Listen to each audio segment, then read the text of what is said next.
Morning. ఈరోజు టిఫిన్కి బదులుగా రాగి జావ చేసుకుంటున్నాము. చూసేయండి.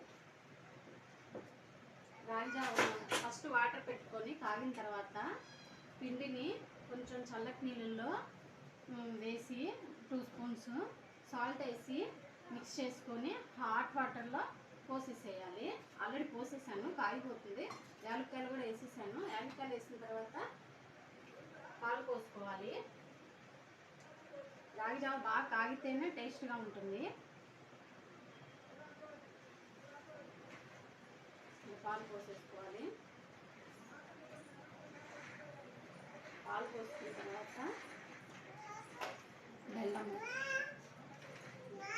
స్వీట్కి తగ్గట్టుగా బెల్లం కూడా వేసుకోవాలి. హెల్త్కి చాలా మంచిదండి. ఈ రాగి ఒక గ్లాస్ తాగినా కూడా 11 వరకు ఉండొచ్చు. టిఫిన్ చేయకుండా 11 వరకు ఉండగలం. ఓకేనా? ఫినిషింగ్ కాగిపోయిన తర్వాత లైట్గా ఫినిషింగ్లో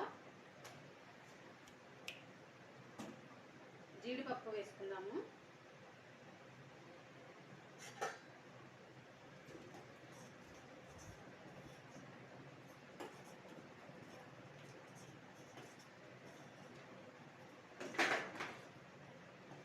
ఎంతో టేస్టీగా ఉంటుందండి. హెల్త్కి కూడా చాలా మంచిది.